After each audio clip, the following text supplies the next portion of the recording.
This issue of Fulani headers constituting menace around the country and all that, though it has been in existence, but you will agree with me that it experienced a full-blown activity. As in, the activity experienced an unprecedented up jump.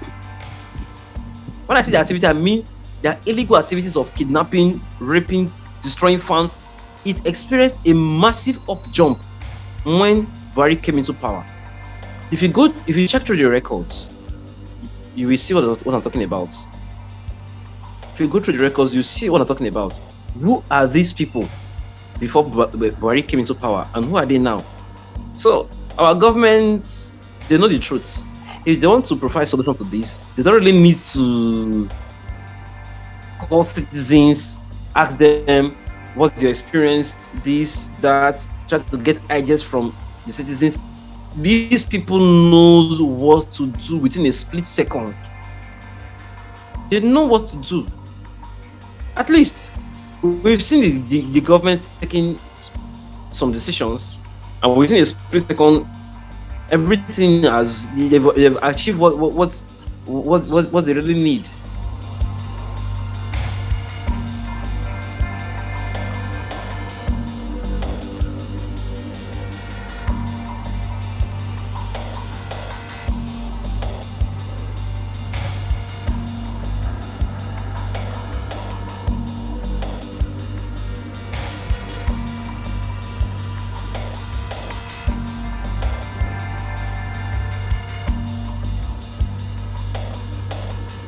I was on my way from Asaba to Saple.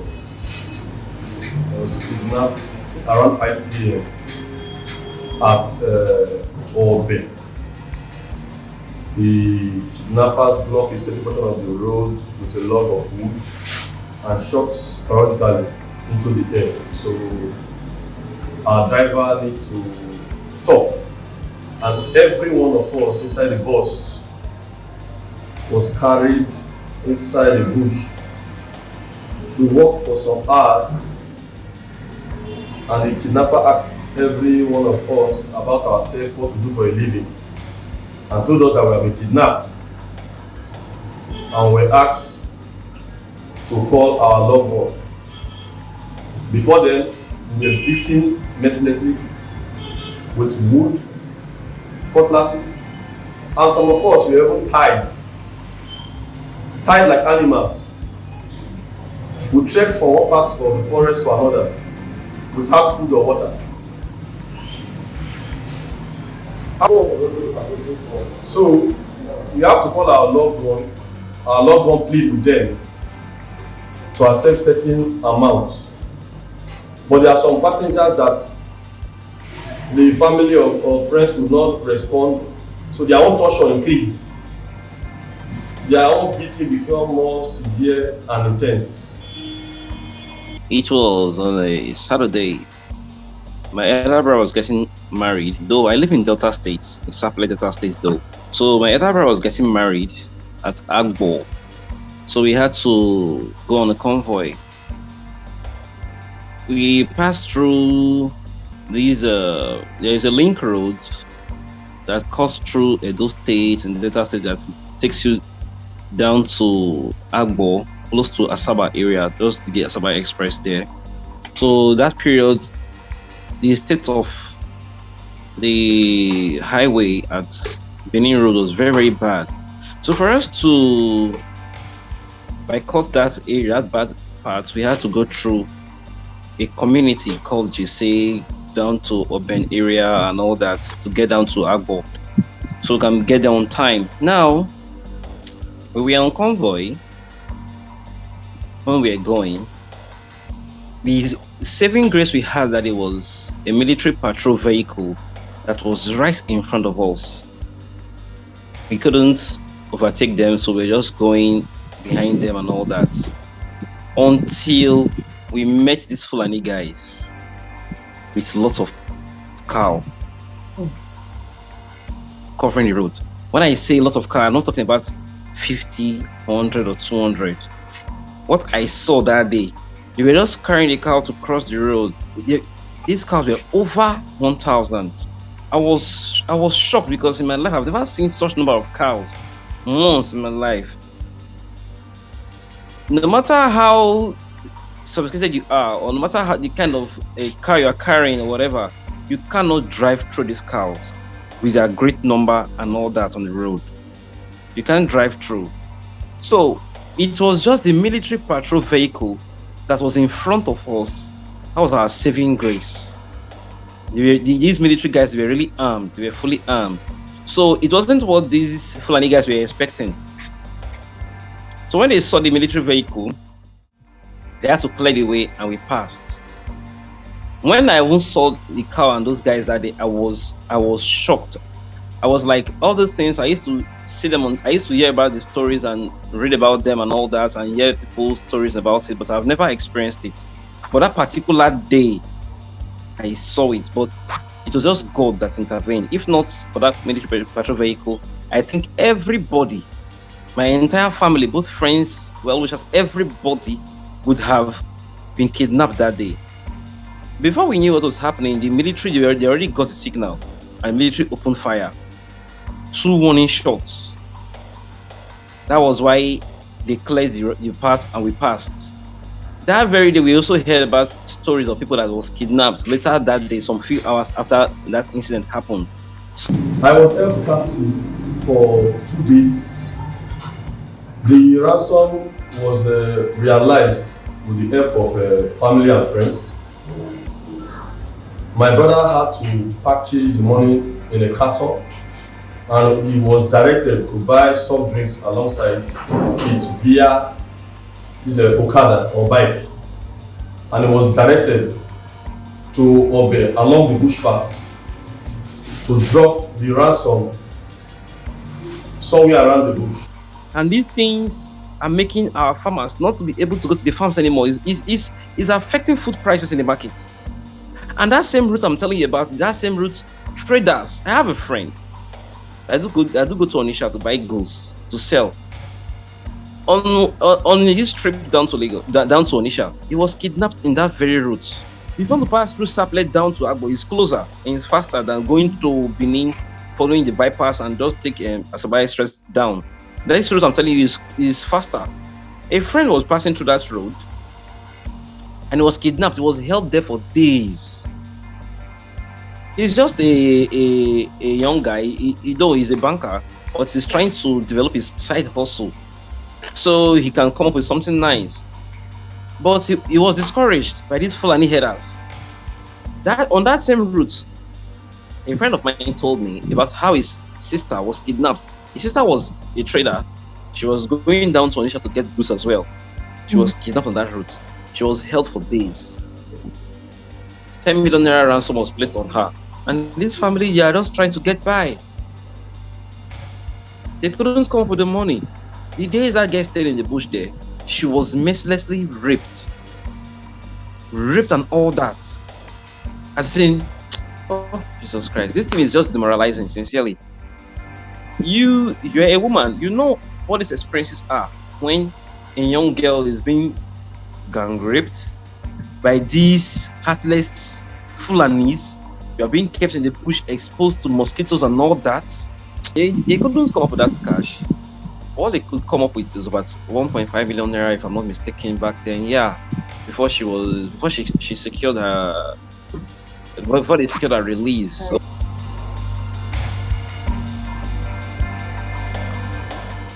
the government should do better than promises and statements and all that.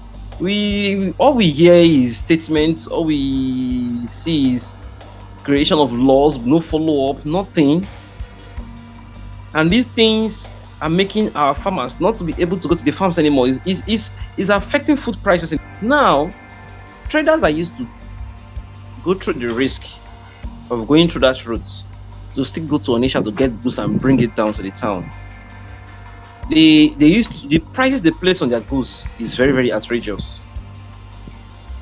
And when you ask them why is it like this, they'll tell you if it is easy to pass through that route, go there and go to the main market to buy the things yourself. But it's affecting everything. almost all aspects of life. It's affecting food prices in the market. It's affecting commodities. Jesus Christ, I don't know. And these guys are not stopped. They they will advance from the bushes, from the forest, into our main towns.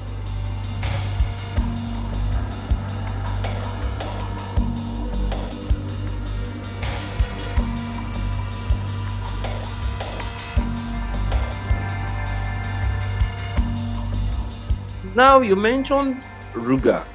Ruga is not entirely efficient to mitigate this issue because Ruga at some point will be giving out lands to these Fulani, making them to want to establish their own community within your community. You see this cattle breeding is a private business. It's a private business. And what the government should do is not giving out lands to private businessmen. It doesn't work out. I don't see where such things need to happen. If they really want to mitigate this issue, they know what to do. They know the Ruga is not the answer. They should adopt ranching. Keep your cows somewhere. You go feed them where they are. Who wants to buy will come there and buy. Don't take your cows into the bush, into the streets, causing menace, destroying farms, blocking highways. For what reason? At least you should go to developed countries and see how it is being done out there.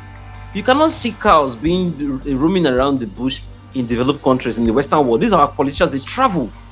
They know how these things are being done. Why can't they do the same here? Why? Because the main cause of this kidnapping and all that is just the open grazing that these guys are doing and all that. All we're just hearing is ban on open grazing, but no enforcement. How can you make a law and you don't follow it up? You don't enforce it. How is that law going to be effective? There's no follow up. At least this open grazing should be banned. They should adopt ranching. Is a good route for that open. It's a good route to bypass open grazing, so our highways can be safe. When you are banning it, make a follow-up team to make sure that these people they stop this open grazing that's causing menace. And if you see them, within them, they carry AK-47. I don't know what they're using AK-47 to do. They'll say that they are headers. What has the header got to do with AK-47? And the government is not saying anything about it. If those headers can be allowed to carry AK-47, why can't our businessmen out here be carrying AK-47 around all in the name of protecting their businesses and all that? Why are our farmers not allowed to carry AK-47 around? These people, it's like they know what they are doing. If you really want to chase these guys out of these bushes, I think we have this Hunters Association, but I don't really know if it is fully legal or something. I don't really know. This Hunters Association, they work with the military. They know the nooks and crannies of these forests. They know everything about it. You have the full map. Show them the map of this forest and everything. Let them know about their hideouts and all that. Then you can just go there, launch military operation. I know it might not be easy.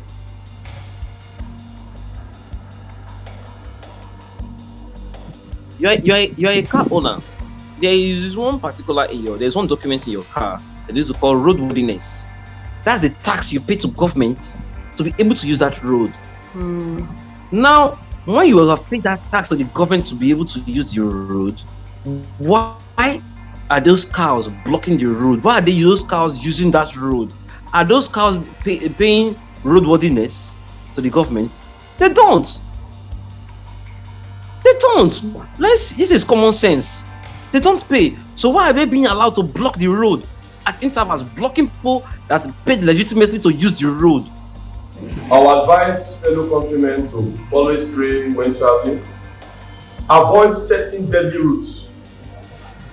minimize night journey, and also be alert and vigilant when traveling. If you know you want to travel the highway, our highways are not safe anymore. If you know you want to travel, pre-inform a family member or a trusted associate. Pre-inform them about your journey. Then while traveling, at least technology has made everything to be easy. On WhatsApp, you can share your live location for like 1 hour, 2 hours, 8 hours. Share it. Make sure your location is on. Put your phone in your pocket. Nobody will know that you are sharing your location with someone that's not in the journey. That person at home can be tracking your progress. And when that person sees that your location has gone off course, it has left the road and going into the bush, that person can raise alarm, can go to the nearest police station, and they can trace your location. At least when these headers block the road and they kidnap persons, it's not all of them that can really start checking phones and to know what's going on. What they will do hurriedly is to take into the bush, so that they can take it to their camp or whatever as soon as possible. Now, when your phone is with you, you can just blank your screen or whatever, but they will never know that sees that you've gone off course, that you've gone off the route. You can raise alarm, and a follow-up can be made. At least this thing is one thing that can really help a victim to some large extent. Not really see. I think there's an iOS device, a chip that you can hide somewhere in your body. That thing can be sending location to only Apple users, only iPhone users. That's another way of safeguarding yourself. You understand? So that's just it. Because our police and the army telling them to go into the bush to search for you without a proper location of where you are is something else. So if your location can be tracked, it can give them a direction. It can make their work to be easy. So that's just one thing I will advise people to adopt, pending when our government is ready to put an end to this.